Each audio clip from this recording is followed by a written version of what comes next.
Ready? Ready? Are y'all ready?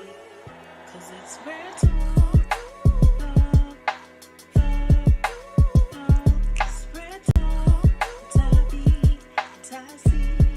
Hey, it's real talk. Rare, authentic, real experiences. Welcome, welcome, welcome. We are here with another fabulous episode of It's Rare Rare Talk. talk. Hey Yes, y'all. indeed. So we are here with co-host, Tabby. and I'm Ty C. So I am excited. We are excited, cousin. I'm going to let you introduce our special guest on today. Yes, y'all. So thank you all that are on. Listen, I don't usually do this because my mind don't be on it, but I'm going to tell y'all tonight. Y'all want to share this.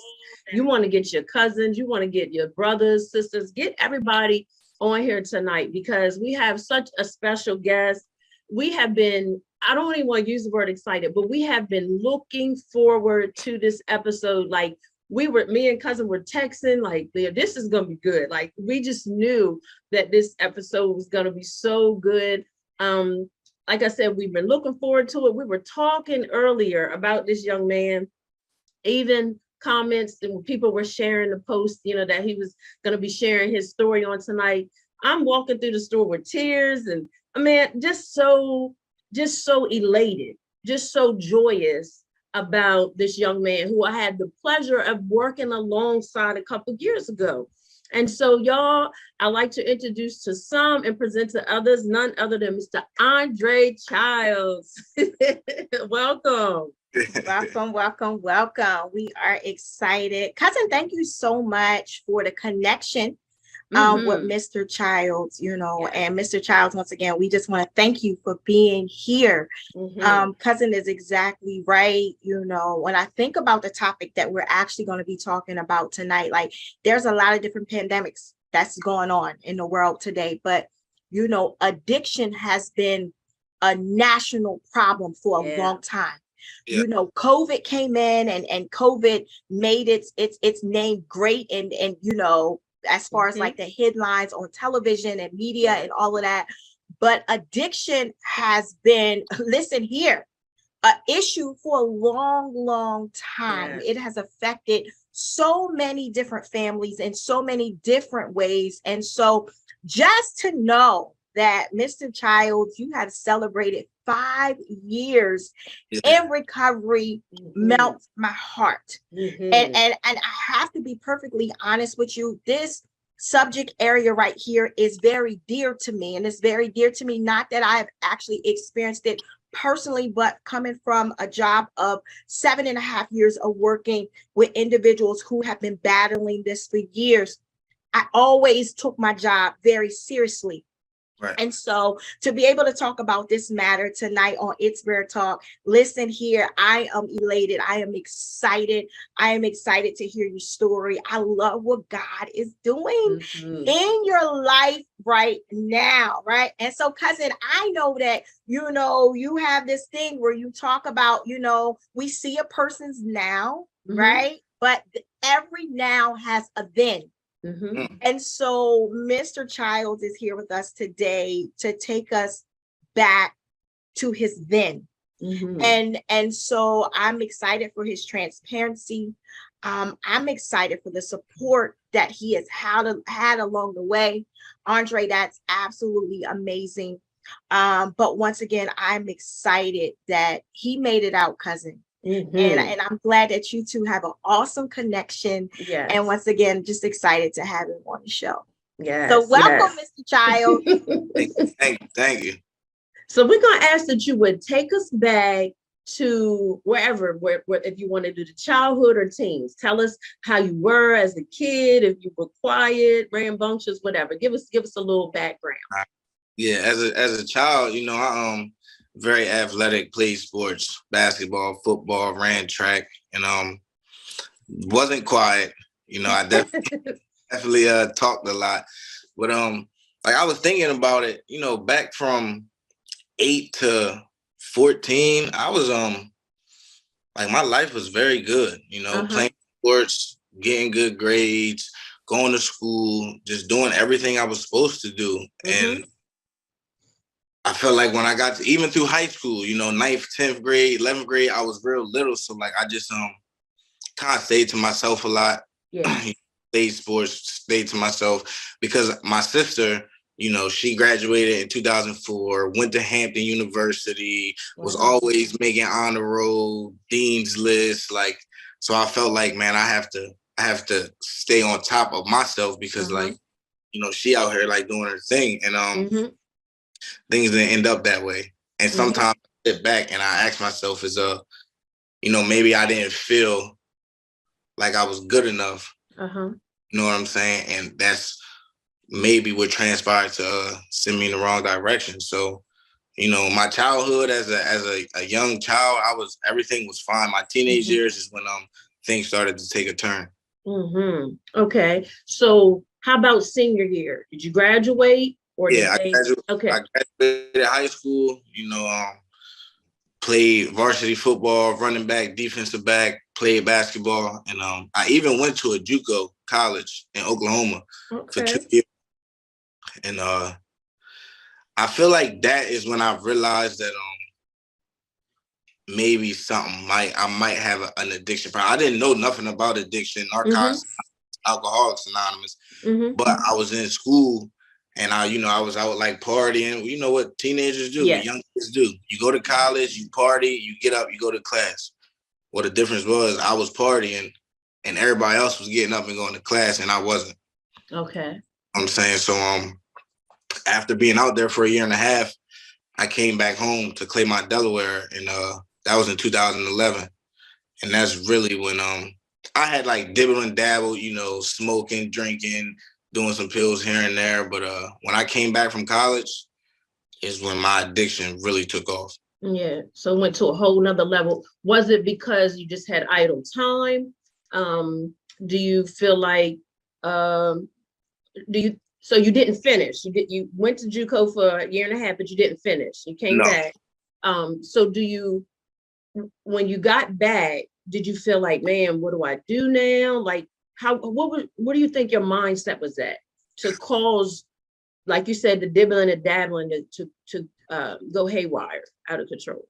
You know, a lot of the people I graduated with and family members, everybody went to college, graduated, you know, got a degree, or if not got a degree, like had a career. And I felt like I came back to my hometown and I just was in the mindset as like, what's next? Yeah. And a lot of the people that I hung around were, you know, they would have a job, but they also was, you know, in the streets selling drugs and getting high. And, you know, they say, you are who you hang around. If you hang around 9 people that's doing drugs and selling drugs, and you the 10th person, it's probably what you're going to end up doing. And that's just where it started. I would work here and there, but a lot of my homeboys from back home, man, like they got high. And I feel like me, I take things to the extreme. You know what I'm saying? Once I started, it was all she wrote. And like I said, when we get to like now, you know, because you know, once you get into a program, Narcotics Anonymous, you start to do like step work and like answer about yourself. Because back then I didn't know my reason of why I chose to pick up drugs. You know, I also didn't know I was a drug addict. So if I knew now what I knew back then, I mean, I don't know if I would have, but I'm grateful that I went through what I went through because it made me who I am today. Absolutely. I love that. You just said a lot. Right there in what you just said. Like, you said, I didn't know I was an addict. Because a lot of times when we in the midst of something, it's a couple of things: denial, or not just wanting to associate ourselves with something that has such a strong, you know what I mean, look to it, you know. But you said, I didn't realize I was an addict, you know. So let me ask you a question. If you don't mind sharing, what was your gateway drug? What was that first drug that led? Because you said, listen, I take things to the extreme, right? And I've heard a lot of people saying that from working in this field, you know, with other individuals. I've heard that, you know. So what was that first drug that took you into that place of, my God? Yeah. All right. So the first drug I ever did, right? Marijuana, smoking weed, drinking.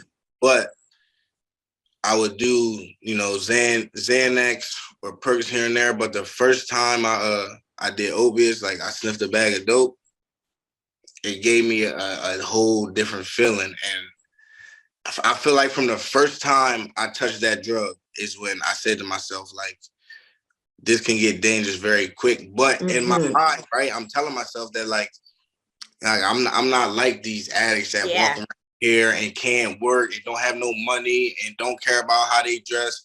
I was telling myself like that's not me. So if I want to do this, I'll be able to do this and live a normal life. It didn't work out that way. Yeah. I was going to ask you exactly what we think so much alike, but on to the next question. So were you able to keep it from your family, or when did they find out? So for a while, I hid it from my family, but like my mom is, I'm a mama's boy. That's my dog, that's my rider, that's my my best friend. And I would come in the house some nights and she would see me and she would ask me like, what's wrong with you? I'm just tired. And but my drug use progressed from sniffing dope to like using needles. I shared about this on my anniversary. One specific time, man, I had left some needles in my closet. And my mom, she knew something was going on with me. She knows me. I walk in the house, eyes bloodshot, or my pupils all pinned. She knows something's going on. And she looked through my closet and she found a pack of needles. And she said to me, "We got to figure something out." Because my mom, she's like, "I'm not going to let you die in these streets from using drugs." And it got to a point though that like even when my mom knew and my dad knew and my sister knew, like it didn't matter because now I'm all in. You know what I'm saying? No matter who knows, no matter what people think, I don't care about keeping a job. I don't care what my family thinks. Like I'm in the midst of active addiction. Like I'm all in. Yeah. So it doesn't matter to me. Family events, going to birthday parties, Thanksgiving, Christmas. I'm going in there high at the table, nodding out, falling asleep, and just not caring. So let's talk about that right there, cousin. I want to, because I feel like a lot of times, and after having conversations with different parents of individuals who are active in addiction or struggling with addiction, sometimes if you have never walked that pathway, you don't know what to expect. You don't know what to think. You know what I mean? All you know is that you see your loved one in a situation that's not good, right? Yeah. And so I heard him say, listen, at that point in my life, all I cared about was my addiction, right? And it's because that disease takes over, right? And so that person that they actually seen come into the dinner table and things like that, it was taken over by a different force. Yeah. Yes. Right. And that thing, I heard what you say. You was like, in the beginning, when I took on the heavy stuff, the opiates or whatever, I knew that it could become dangerous. I heard about it, you know what I'm saying? But in my mind, because right at that point, it hadn't taken over your mind. In your mind, I got control over this. Yeah. Right? That's what a lot of people actually believe, that they got control over it. You know what I mean? Not realizing that thing right there, man, that's a demon all by itself. All by itself. Yeah, that thing, it's coming to take over everything. And before you know it, the individual is out of control with it, right? And so here you are, you're showing up. You still showing up, but you showing up with something riding your back. Right. Yeah. Wow. I was going to ask too, were you working? Were you still functioning like with a job, or was you just like getting your money in the street or whatever? I was working. I would have a job here and there, Okay. I used to work with my uncle cleaning like Wawa floors, and then I worked at Bellevue State Park. Worked there for about 4 months, got fired. Worked at Stanley's, a restaurant. Worked there for about 7 months, got fired. I would have a job, but I could never keep a job because if I woke up one day and I didn't have no drugs, there was no way I was going to work. And if I did go to work, I would try to find a way to either leave work and go use, leave work and go find some money, steal some money and go use. It was just, I couldn't keep a job if I didn't have drugs. I couldn't do nothing in life. But like she was saying, it was really a demon that took over my body. Like if I wake up today and I don't get no drugs in my body, I will not be a productive person. It had you like that. And so what's your age range during this time? I would say when I was deep in my addiction, 19 to 25. Wow. Wow. 19 to 25. Okay. Mhm. Okay. And so during that time, did you ever seek out like try to get any help that, I know your mom was on you and your family, but did you ever go into a facility at that time? Did you ever try, how, because sometimes somebody would try something for 30 days and that didn't happen. So did you try anything? I went to a treatment in Pennsylvania in 2014. I went 2 different times. The first time I went, I completed. I stayed there for 18 days. But at this point, I really was just going because I was trying to make my mom happy. Mm-hmm. You know what I'm saying? And I knew in my mind that like I was on like a little vacation. The day I left that rehab, I used. Mhm. And my mom is one of them type of ladies where like, okay, I'm a grown man. She telling me when I can and can't leave the house. And in my mind, I'm like, I'm not. When it comes to getting what I want, I'm going to do what I want. And she would try to keep tabs on me and try to get me jobs to work with people she was close to. But at the end of the day, the only way I was going to stop using is when I was ready. So I went to that treatment for 18 days, completed and used. I went back to that same treatment in 2015, and I was there for 3 days, and I left. And I got high as soon as I got in the car with the person that picked me up. Before we get deep into the interview, I need to shout out your mother. Yes, Mom. Right? I've never met your mom in person, never had a conversation with your mom, but I need to shout her out, right? And is your mom Miss Wanda? Yes. The reason why I want to say that is because like I told you prior, I was reading the comments on our Facebook page, and I can tell that your mom loves you. 100%. I can tell that your mom is one of your biggest cheerleaders. And from a mom to a mom, I get it. Yeah. Right? All she wanted to do was protect her seed. That's it. Right? And she was riding with you. I want to tell you something. Consider yourself blessed, because I've seen a lot of individuals whose support system fell off because they couldn't handle the fact that their child was in active addiction. Mm-hmm. And so for your mom to continue to ride that thing out with you to the point to where you are now, listen, Miss Wanda, shout out to you. Shout out to you. And so I just wanted to stop and say that and give her flowers. Wow. She's here. I'll add to that, because working with Andre, I know he loves his mom. He loves his mom. He's very family oriented. Yeah. And so I just wanted to highlight that we know mom did her part, we know this was not her fault or her doing. This was choices that you made, Absolutely. When you strong-willed and you have this mindset, I'm going to do what I want to do. That's, what I'm saying? Because even us, I guess we could call ourselves mama bears, because our kids are grown. My youngest is 16, but I'm still like that. Andre, me and Tonette, our boys they're knocking on 30, but we still like, where you, you know what I mean? Where you at? Because it's a different world, you know what I mean? Yeah. And I commend your mom for that. I'm not losing my son, because that's our mindsets with our boys, you know what I mean? So yeah, that's a lot with that. Yes. A lot with that. But I like what he said, cousin, not to cut you off. No, he said, first of all, he respected his mom enough to try to go, for the simple fact because he knew that would please her. Yeah. But to all of our viewers and individuals who are active in addiction right now, because cousin, we here to throw a line of hope. Oh yeah. Right, Andre, that you are part of the line of hope for individuals who still are part of your then. See, you've crossed over, but it's still some individuals that's still fighting in that place that we're talking about where you used to be. And so what you are doing now is you are physical hope for people to show that I've been there, done that, understand it all, right? But I also know that there is a way out, right? And so, cousin, I like when he said, I went there, because I knew it would make my mom happy, but I didn't go there because I wanted to go. That's right. Right. That's right. So we know that makes a difference in the treatment. That makes a difference in the recovery process.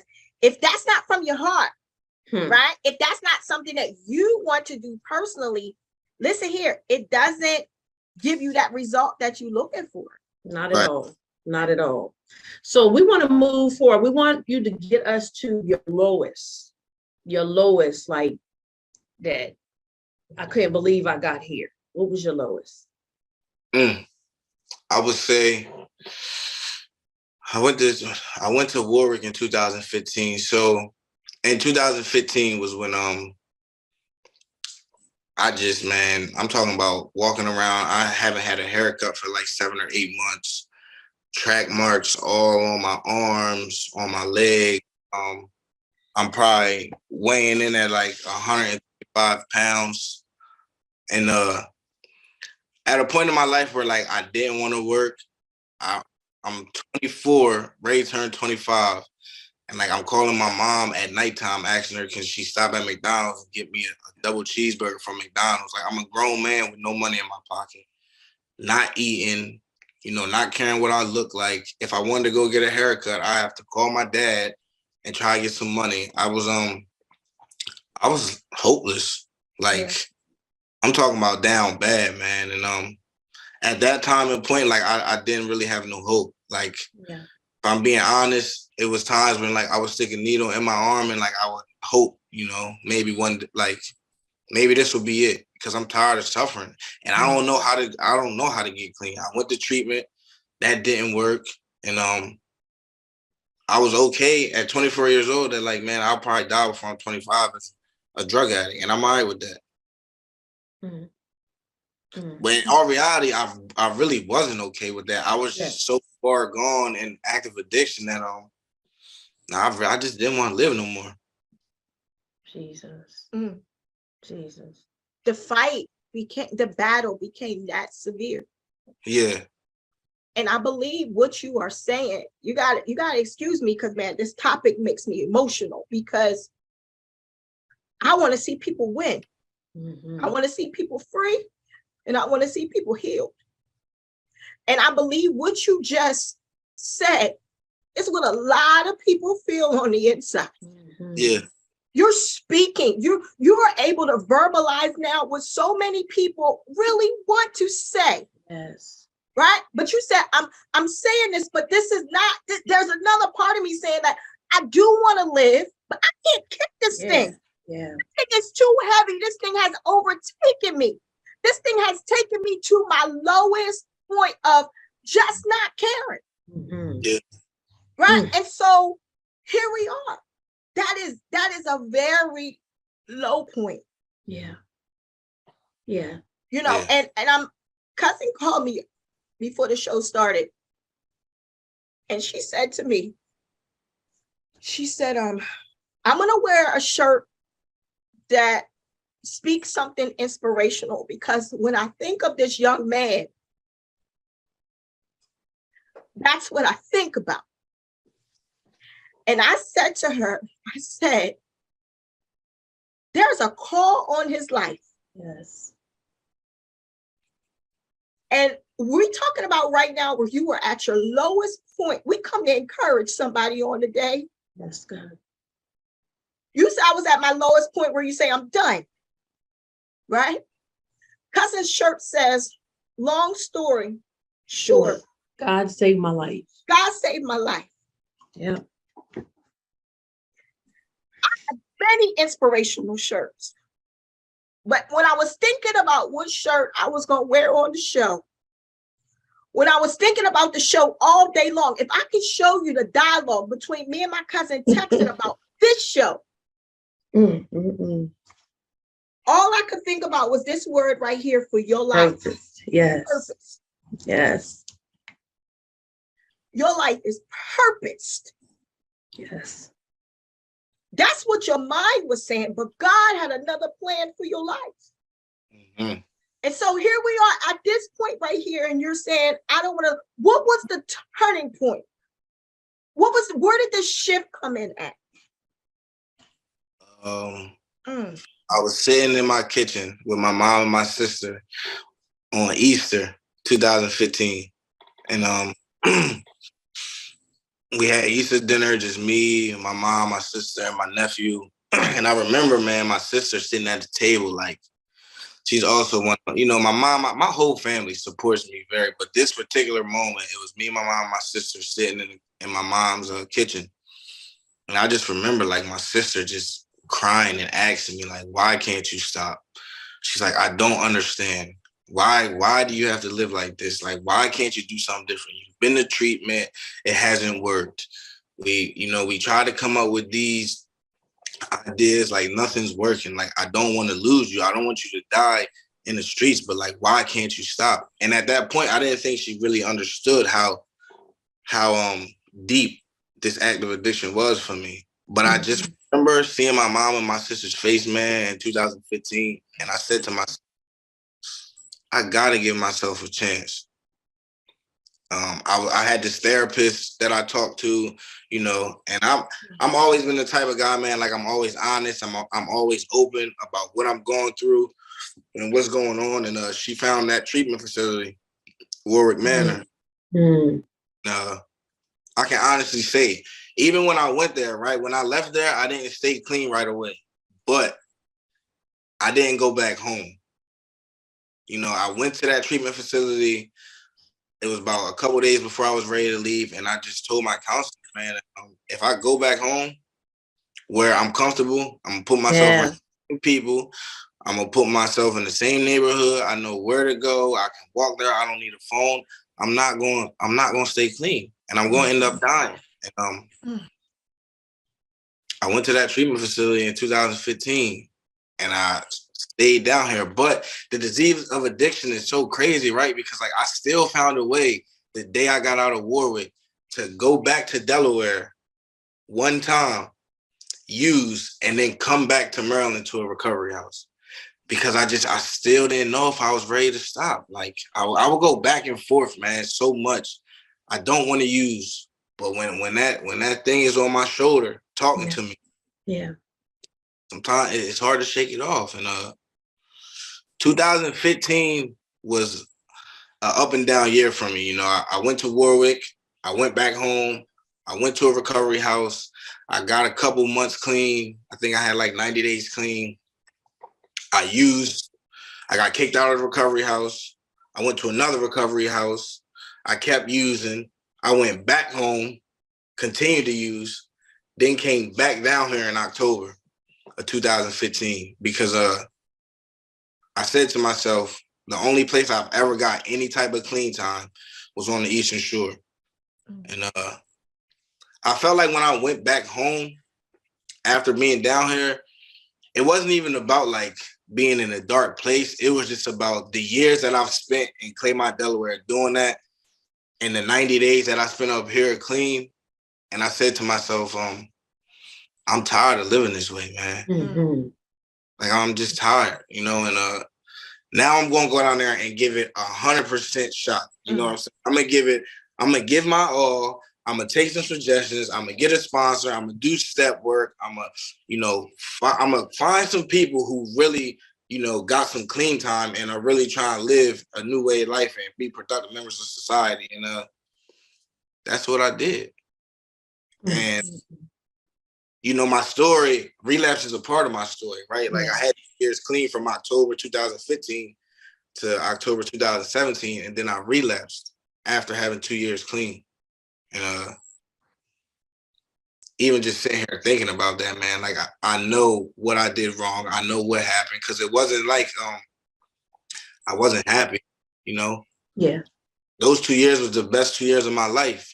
But for me, when I started dealing with somebody back home, and I like kind of like disconnected myself from the program of Narcotics Anonymous, from my the people in my recovery house, my sponsor, my sponsees, and I started hanging back around with the same dudes I hung with when I was in active addiction. But I thought I was okay because I had 2 years clean. And let me tell you something. Listening to you makes me think about how powerful the mind is, right? But then you still had the drugs that's affecting the mindset all the more. You know, they always say a mind is a terrible thing to waste, but the mind is very powerful. That mind have us doing all kind of stuff. But I commend you sharing that part, because a lot of times you know, we can miss detail, and you just shared some detail right there. And like cousin said, we just appreciate your transparency so much. And we definitely believe that you're helping some people. I want to share something with you that I realized about the word recovery, because we hear it, but a lot of times people just think what people have their own, you know, definition of what recovery is. But this is what I found out about recovery. It's about the get back. That's in Latin, that's what it is. It's get back. It's getting back and getting back what we lost. Now, my struggles weren't your struggles. I don't have your story, but I definitely had some things that I had to recover from. So I had to get myself back together, my mind, you know, healing, all that stuff. Everybody has a different journey, and this one just happened to be yours. But I think about how, you know, you persevered, you know, even when you didn't know what that was going to look like, you know, and you could have just quit and gave in. But, and as cousin said earlier, God had a plan. Even when you thought that needle, one of them last needles was going to be it, God said, not so. See, when he has a plan, it doesn't even matter what the enemy does. It won't work. It'll form. It might even manifest, but it doesn't mean it's when God has when you're sealed, like when you're chosen for such a time as this, the enemy he can only do so much. But just the fact that you kept persevering, and guess what? God knew all along that heart. He knew your mind was doing its own thing, but he knew deep down you really didn't want to die. Like you thought you did, but inside you really didn't want to go out like that. Nah, you didn't want to go out like that. And so I'm just so grateful to God that I was able to, you know, work alongside you. So we're gonna move into, you know. Hold on 1 second, cousin. I just want to share one. I listened because words mattered. Yes. I listened to him say, I went to rehab because of my mom. Mm-hmm. And then I got to a low place. And then I heard my mom and my sister. I heard. Then I heard him say he got to talk with himself. Yes. Mm-hmm. I'm tired of this. Yes. Mm-hmm. For all those that are watching and viewing and want out, you got to have a conversation with yourself and mean it. I heard him say, I want out. Mm-hmm. And then he started to seek out places of his. See, once you have that mindset, once he was ready to shift, didn't say the opposition wasn't going to come, right? But he was ready to shift. And then I heard him say he went, and then he realized he couldn't go back. To the same. He was able to identify some triggers, yes. some red flags. I can't go back home. If that place is not safe for me. It's true that you really do have to change people. You do, places and things. Yeah. It's necessary for survival. Very. Right? He wasn't strong enough to go back to those places yet. And now he's starting to admit some things to himself. Mm-hmm. Now he's realizing he's now talking to the man who he sees in the mirror. Yeah. Right? And now we're starting to see results. Yes. Did he fall? Yeah, he fell. Mm-hmm. But he was able to say, okay, wait, I see why that happened. No longer making excuses. That's right. All right. But so he was trying to find solutions then. That's basically, it was the like mindset has shifted. That's right. You got to shift the mindset. It's important to shift the mindset. Yep. Right? Until you shift your mindset, it don't matter what nobody say. Mm-hmm. That's it. And also another thing is the shifting of the mindset allowed room for God to move. Yeah. See, I believe there's a lot of people that addiction, and Andre, you can, you know, comment on it. There's a lot of people that addiction has took out of here. Oh, yes. Yeah. A lot of individuals have died, unfortunately, from overdose. Mm-hmm. It's happened. It's true. I believe God had a plan for all of their lives. That's right. Come on now. There's a plan for everybody's life. But listen, he can't work where we don't give him room to work. Mm-hmm. When you shifted your mindset, because what you don't understand is, listen here, there was a word that was spoken over your life. Yes.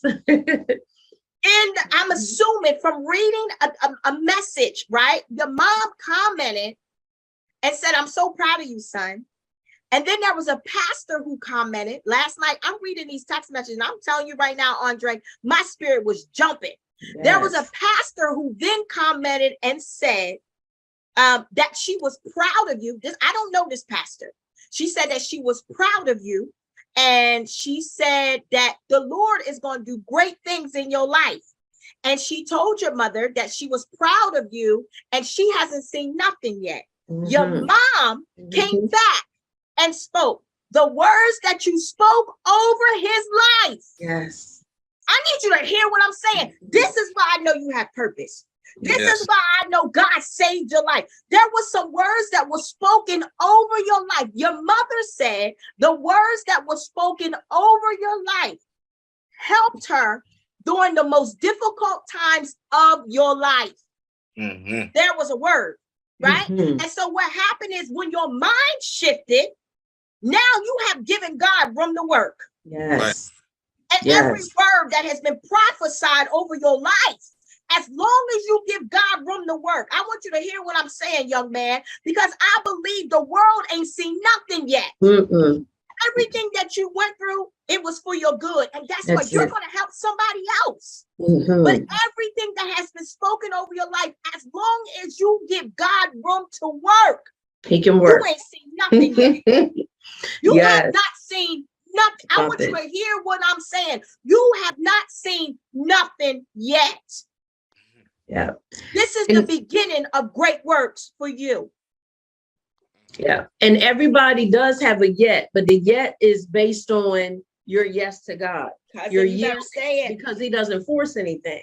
Right. You know, and as cousin said, your ministry may not be behind no pulpit, but you definitely got a street ministry and on the court. That's because you sharing your testimonies, helping other people. You know what I mean? You saving folk when you open your mouth. That's why you can't be quiet. Right. You can't be quiet. So when I called you, when we were talking about our shows and our topics, so we're strategic. We don't believe in just doing anything just to be doing it. That's not where we're at. Everything that we do has to be purposeful. So when we were talking about one of the topics was recovery, and we were like, who do we, you know, and God instantly put you on my mind. And so cousin asked me like how many years you have been clean. And I told her, and she was like, are you sure? I said, all I gotta do is ask. I'm gonna ask. And so when you responded back and you called me, you was like, with no hesitation, yes, I'm ready. I'm gonna do this. And let me tell you something, because you did this, this is another leap. You're overcoming all the more. Every time you share it, you are overcoming. And I love when you were talking about the steps in the step program. So that's what every day is. It's one step at a time. It's not about getting to the end right away. It's step by step. And you definitely have a calling, and you definitely matter. And I just think about your now, because working with you, and I didn't grow up around you, only knew what you shared with me, but working with you, I seen, you know, how you were so family oriented. You would bring your nephew on the trips and stuff like that. And, you know, just being hands-on with the kids, very manneral, you know, you have your mannerism. Like, so I know mom put in that work. You know, you were a gentleman. And I wanted to publicly say that you were a gentleman. We worked in close proximity. You were a gentleman the whole time. And the only thing I would want you to change, you can drop the miss and call me sis, okay? Because she's like, oh, don't make me feel so. just call me sis, okay? Okay. Yeah. But I got you. I've been able to experience your now with you, working with those, you trying to save them, telling them your story. Yeah. You know what I mean? And so I'm just so elated that this is just a step. You know, you're going to have more opportunities to share. You're going to have more opportunities to be a light and a witness. And we definitely want to bring you on board for some things that we desire to do. So, cousin, I'll let you go, because I'm feeling like listen, so I want to talk about his now. So we heard about that last time that you used, and you was able to identify why, and you realized you had went back into some old places. Take us from that point to now. All right. I celebrated 2 years in October 2017. It was like the second week of October. Then I relapsed like November 1st or something like that. And my relapse was from November to December 6th. My last day using is December 6th. And I'll never forget it because, you know, I was going back and forth down 301, going to Delaware. And I was driving back. You know, it's like an hour, 45-minute drive. I'm driving back, no music. I had used, and I just was driving on the highway doing about 45 miles an hour, man, no music. with tears coming down my eyes, asking myself, how did I get here? I know how I got here because I know how I got the 2 years clean that I got, and I stopped doing what I was doing when I was in recovery. So I know how I got here. And I picked up the phone, I called my sponsor, and I'm like, man, listen, I'm driving back to Maryland. I need to move back in the recovery house. I give you my phone, I give you my car keys, I give you my wallet, I give you everything I got. And I mean, I don't want to do this no more. Like I'm ready to get back to being happy, you know, and loving myself again. And that's what I did. December 7th, I moved into recovery house. That was in 2017. I've been clean ever since. And I came back with the same intentions, man, of like going to meetings, going to IOP, getting a sponsor, doing step work, reading literature, reaching out. You know, I already had a network because I had some clean time before, and just taking it one day at a time, you know. And over the years, over the last 5 years, man, as y'all know, you know, I had a son who, man, on my worst days, clean, man, like, you know, because life is not always easy. You know what I'm saying? Just because I got clean does not mean that every day is going to be great. And that doesn't mean that I'm not going to think about using. You know, I used to ask myself, like, man, with the clean time that I got, like, if I share about I want to get high, like, are people going to judge me? But at the end of the day, like, I'm a drug addict. I'm just in recovery. Yeah. I got 5 years clean, so the thoughts still won't come, but thoughts aren't facts. You know what I'm saying? Like, I can think about using, I just don't got to act on it. And if I go into a meeting and I share about it, usually the thought goes away. And as long as I don't obsess about the thought, you know, think about it for a couple minutes. All right, come on, man. Like, we're not going back to that, you know, and keep it moving. But even on my worst days, man, like that little boy that's in the living room with my girlfriend right now, you talking about motivation. Of course, like, I did this for myself, right? Like, when I came in here this last time, I'm like, I'm not doing it for my mom. I'm not doing it for my friends. I'm not doing it for nobody but me. You know, I want to be clean.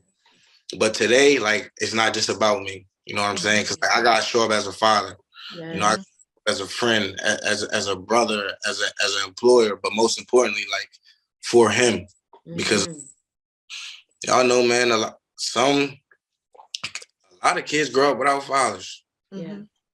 And one thing that I'm not going to let happen is Baby Dre grow up without his dad, or Baby Dre see his dad in active addiction, because he don't know that guy that was in active addiction, sticking needles and smoking crack. He's never seen that guy. And he don't have to.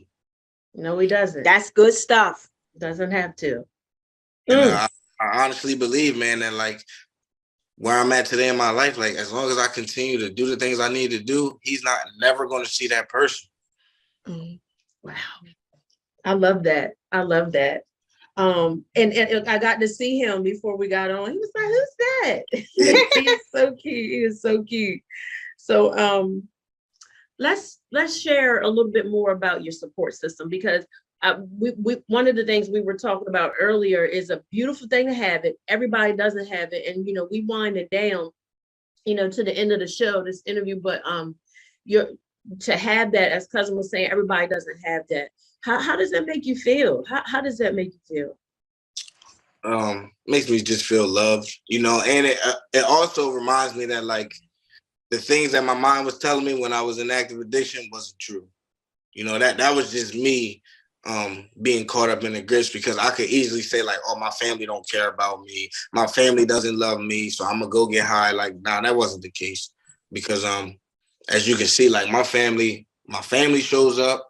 I got NA family that's not intermediate family, but I mean, they show up on a daily basis. When I celebrated 5 years clean, man, my family it was like 30 of them that came down here to drive 2 hours to Cambridge, Maryland, to sit in the church and listen to me share my story. Wow. And I truly believe that if it wasn't for my Narcotics Anonymous network, man, like, the guys in my network who I can get vulnerable with, it's been multiple dudes that I'm talking about, I've like real tears cried on their shoulders, or vice versa. And, you know, as men growing up or coming in Narcotics Anonymous, we got this mask on that, like, oh, we can't get vulnerable with another dude. We can't cry to, you know, they'll think we're soft, but like all that, for me, that was just a mask, man. Today, like, all my homeboys in Narcotics Anonymous to tell you that I go in the meeting, I share with them, I share in the meeting, I cry on their shoulders, I cry in the meeting, because like at the end of the day, I'm willing to do whatever it takes to get another day clean. Yeah. Yeah. Yeah. One day at a time, man. That's all we're required to do. That's it. When we try to live more than one day at a time, that's too much. Yeah. That's all. It's too weighty. It's too heavy. Even for those who are not struggling with addiction, all we are required to do is live one day at a time. That's it. One day at a time. And so just know, we encourage all of our listeners, just know if you have that support system, reach out to them. You know what I mean? You don't have to be islands. Yeah. I said, pick the phone up, call somebody. Exactly. You know, a lot of times people suffer in silence by choice, or pride gets in the way. And I'm glad that you even shared about, men can cry, because when you don't shed tears, that keeps you prideful. But God is closest to those that are of a contrite spirit, a broken heart. That's what God, because that's saying, okay, I can get in. It's like breaking up that fallow ground of the heart. God can really get in. And that's all he wants. That's what he wants for all of us, just to be able to come in and love on us and show us that we have purpose. He has need of us. And so we're so, again, elated that you shared this time with us, and all those that, are on here. Anything you want to say that we didn't add, anything you want to share to any of those that are listening right now, or may come back and see this later? Anything you want to say, you have that liberty to do so. Just want to let everybody know it's possible, man. I say that because when I was in my active addiction, I didn't think I could get a day clean. And like today, I sit here with 5 years. So if I can do it, anybody can. You just gotta open up. You gotta get vulnerable. You gotta call somebody. You gotta ask for help. Because the longer you stay quiet, the worse it's gonna get. And I'm saying that with experience, because there were so many times, man, where I wanted to reach out for help, or I wanted to cry out for help, but I didn't want to be judged, or I didn't want to be called a dope fiend or a crackhead or a junkie. But at the end of the day, like, my pride was getting in the way. Because if I would have reached out earlier, thankfully, I'm glad I went through what I went through. But because like you said, there's a lot of people out here dying who didn't reach out. I don't know, I'm ready to bring my son in here real quick. Okay. I want you to bring your son in. And I want to share this with you before you go get your son. I heard you say, I'm just a drug addict in recovery. Right? That's not who you are. Yeah. I want you to hear what I'm saying. That's not who you are. That's who you used to be. Right. From this day forward, every word that you speak out of your mouth over you, speak something different. Yes. Right. You are a man of God with purpose. Right. With a story to tell, who shall live and not die. Right. And declare the works of the Lord. Now, no, speak something that's who you used to be. Right. I got a lot of stuff I used to be too. Yeah. Right. But when I speak of myself now, I speak something different. Right. And so that's what I want you to do. I'm excited for your future. I'm happy for you. Yes. I'm happy for you. I'm proud of you.